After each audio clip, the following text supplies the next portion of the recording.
Hey guys, Mike here. Hope all you're doing well. It's been a while since I've shot one of these videos. I've been fairly busy teaching my master's class over the past month, and now I have some time, so I thought it'd be a good time to just share my thoughts on the stock market, real estate, and the economy in general. Again, if you're new to my page, please click like, share my content. And my Facebook page is called The Financial Mechanic.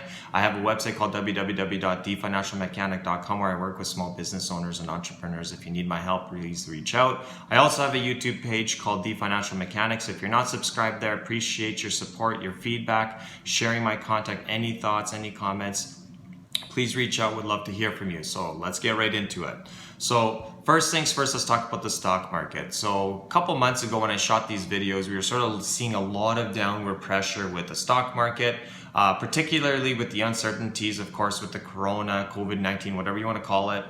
So we had about a 30-35% shift downwards.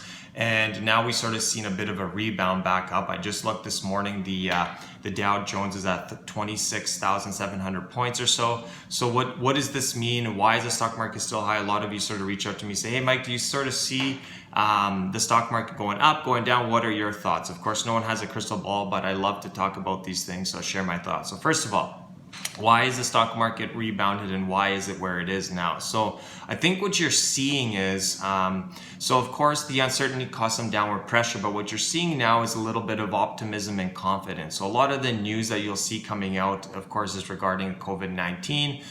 In particular, the stock market likes to sort of react to good news, of course bad news as well, but good news regarding, potentials of improvements in the vaccine process. You're also seeing, better data with the economy reopening. But then you also have the other side of the coin, which is where cases are going up and so on. So I think there's a lot of mixed data, and I think it is definitely okay to sort of look at this and say this kind of seems weird.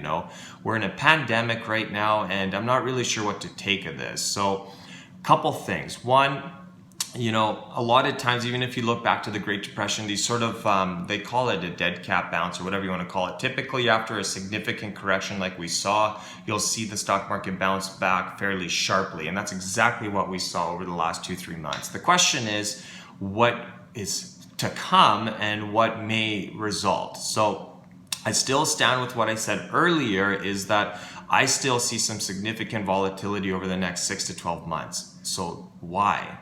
So some of the things to think about that, the media does talk about a little bit, but I think something to really pay attention to is the high level macroeconomics. So first of all, quarter two. So when we look at quarter one, quarter two of this year, so the last really 3 months, it takes about a month and a half for all this data to come out from the governments. I think you're going to start seeing some of the data is started coming out, but a lot of it has not yet. When you start seeing some of the unemployment figures and some of the real impacts of what Corona or COVID-19 has done, I think you're going to see some significant volatility. It's good to be optimistic, but it's really important to be realistic. So one of the things I wanted to share with you, I guess, is, we went out of town this weekend, and it's really important to just take a look at a high level, not really listening to the radio and the media that all they talk about, and now it seems is COVID. So it gets overwhelming. So sometimes it's just good to just take a high level to look at what you see. And we drove through we went out of town here for August long weekend, and we were driving through one of the cities here, and you see a hotel on one of the main highways, or really the main artery of traffic flow. So you would expect that the hotel would be somewhat busy or whatnot, and I was just kind of looking at the parking lot, and I saw maybe 1 or 2 vehicles in a huge hotel complex. So what does this mean? I guess a really anecdotal story, I guess, if you want to call it, but really what this means is, I think the picture, especially in business and the economy, I think is a lot worse than people realize, and I think the media is portraying. Those business owners, whether it be a hotel owner or any other sort of owner that's really feeling the effects of this, there's really no free lunch, right? Someone's paying to have that building vacant, and the overhead and so on, and when you have lower travel. So what does this mean? I think it just means that the way we sort of spend money and what we do now is going to be different over the next 2, 3, 4, 5 years. And I think that's just inherent in psychology, is how how, we will interact with one another and how we will actually go out into the marketplace and spend our money, whether it be going out to restaurants or whether it be simply just staying at a hotel and going traveling, whatever it is. Okay, so that's one thing. The other thing to think about too is in the next 2, 3, 4, 5 months, you're going to see a lot of the stimulus the government has put through, whether it be in Canada and the US, and a lot of the payment deferrals, whether it be mortgage deferral payments, commercial lease deferrals, end. And what that means is that some of the businesses and individuals after that stimulus ends may not be able to either maybe make their rent payment, mortgage payments. From the business side, they may not be able to make payroll, pay their lease payments. So what the point is that it really depends on what the government does in terms of the stimulus. When does the stimulus end? And more importantly, how will this impact businesses and individuals? So I think that side of it is the really uncertain part to see what happens next, because right now what we've seen is, especially here in Canada and the US, a lot of stimulus has been put through, which has really helped, and I think the stimulus is needed, but it's really helped to liquefy the economy in the sense that we're really putting money into individual and business owners' hands, and we're sort of allowing things to sort of continue as as previously expected. But at some point that will end, and because we cannot continuously sort of provide stimulus in these types of situations. At some point there's going to have to be a line drawn, whether it be the deferral payment stop or any of the stimulus the government's been giving. So the question is what happens after that. And I think when that point happens, it'll be interesting to see what happens. I think you're going to see some significant market volatilities, not just in the stock market, but in real estate as well. So just keep an eye on that. Another thing I like to look at when it comes to stock market performance is also looking at how precious metals react. So for those of you that are interested in precious metals, things like gold and silver, I always just like tracking to see what happens. So one of the websites I go to, if this is something that interests you, is called goldprice.org. There you can find the price of silver and gold per ounce, per gram, whatever you want in any currency in the world. Really great website, really great resource. So one of the things you'll notice for those of you that have followed this is that gold and silver have been going up significantly over the last couple of weeks, but really over the past 2, 3, 4 months. And the question is why? So you have a stock market that's going up, but then precious metals also going up, because typically what happens is gold, silver, and other precious metals are sort of seen as a safe haven asset, which typically will rise when there's sort of a lot of volatility in the marketplace, in the sense that maybe the stock market's falling, commodity prices are falling, whatever it is, okay? But that's not happening right now. In fact, stock market is really arguably again at another all-time high, but precious metals are going up. So I think what you're seeing is institutional investors, pension funds, and hedge funds looking at precious metals and saying, hey, we suspect that there could be some volatility coming, and what's happening is pushing prices up. So I think that's extremely interesting, because typically when the price of precious metals goes up, usually, not always, usually you have some kind of downward pressure in other markets, but that's really not happening. So you kind of see mixed things happening right now. It's very strange, and it's something that a lot of people are sort of looking at: stock market, commodity prices, precious metal prices, real estate prices, like what's going on here, So I think it's extremely interesting. So that's my thoughts on the stock market. Second thing I want to talk about is real estate. So real estate, buy, sell, what depending on what position you're in, my thoughts here. So real estate is really interesting, because here in Saskatchewan, but really all across Canada and parts of the US, real estate has had some significant, I guess if you want to call it hot sales or whatever you want to call it, but really it's been doing very well in the past couple months, which is really interesting, because you would think that in a pandemic like COVID, that people would be less interested in buying homes and so on. So the question is, why is real estate, specifically residential, done so well over the past couple months? And the answer is that simply because there's lower inventory. So there's less listings on the market. There's a lot of reasons why this may be. You may have owners that maybe deferred their payments, or just not interested in selling. So maybe they're converted it into a rental property. Who knows? But there's reasons why listings are lower. And then when listings are lower, that pushes pressure on prices because now there's less houses available. So that's one of the reasons. The other thing to think about is how real estate will look once mortgage deferral payments end.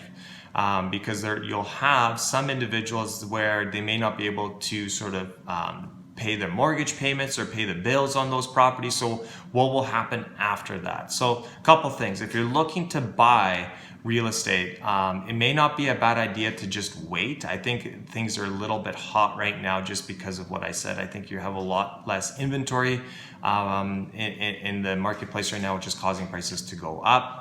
If you're looking to sell, I think it may not be a bad idea to try selling your property now. I think you're going to see some significant volatility in real estate over the next 6 to 12 months just because of what I said earlier with deferral of payments and where things will be with economic factors with the workforce. So if you're looking to buy, maybe wait because I think you're going to see some downward pressure on prices. If you're looking to sell, now may not be a bad idea to just try and sell your property.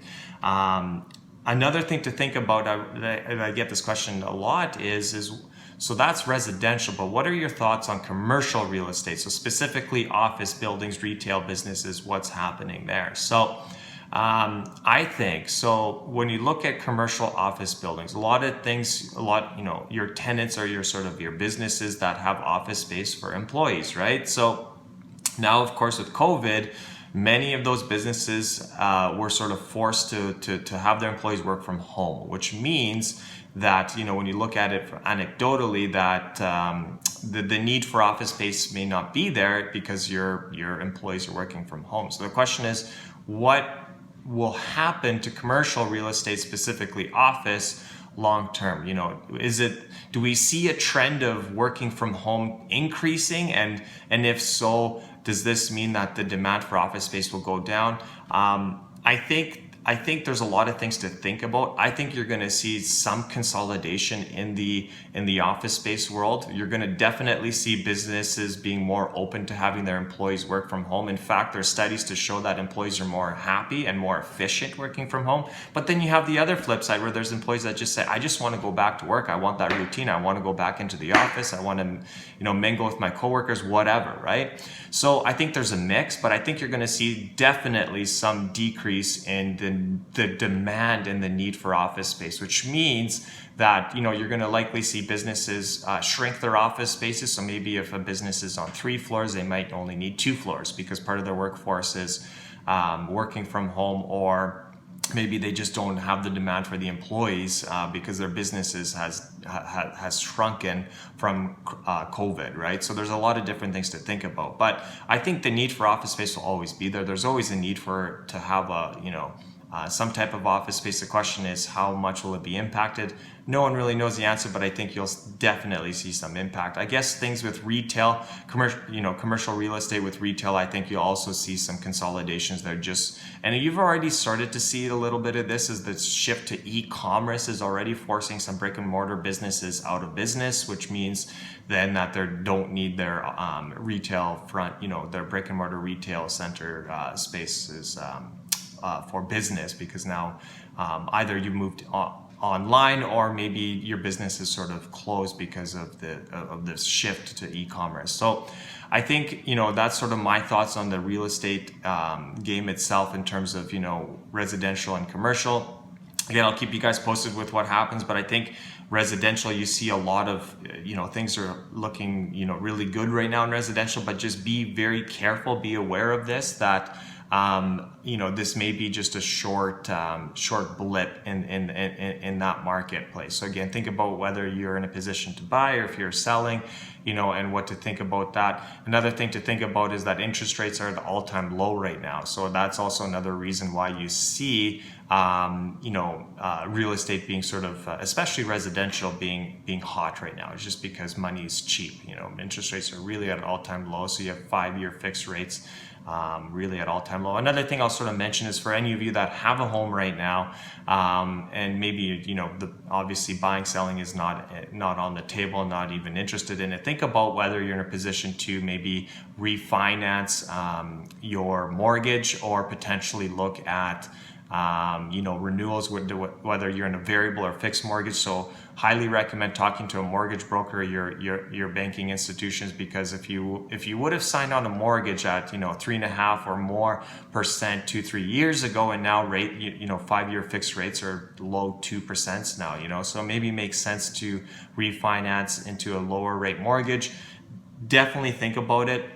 Really just a phone call to your mortgage broker or your banking institution. Just say, hey, does this make sense? They can run the numbers for you. Generally, they won't charge you to do a quick look at things. So again, take a look at that. Those are my thoughts on the stock market and real estate. Again, I hope you guys found this video helpful. Please share my content if you haven't yet. So please click like on my Facebook page. Would love to hear from you. Love to have your feedback. I'll try and shoot these more often now that I have some time. But again, have a great summer, guys. Really enjoy that warm weather out there, and we'll see you guys in the next video.